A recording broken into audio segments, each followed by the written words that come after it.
นี่กระดิ่งเอไลน์นะครับได้กระดิ่งมาใหม่จากเมืองจีนนี่กระดิ่งจากเมืองจีนเราสามารถที่จะเอา AirTag ซ่อนไว้ในนี้ได้เดี๋ยวจะเปลี่ยนกระดิ่ง A-Line ใส่กระดิ่งจากเมืองจีน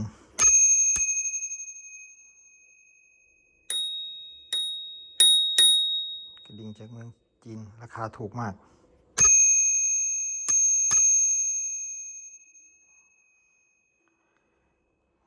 ใส่ละนี้เราก็จะเอา AirTag ซ่อนไว้หมุนออกมาแผ่นรอง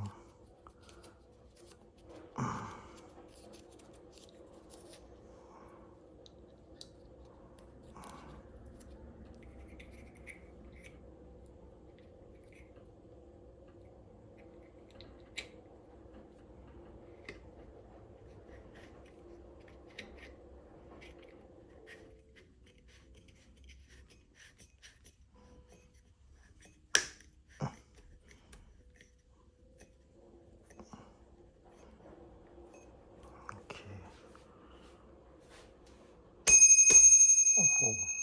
เสียงแม่งดังดีจริงเลย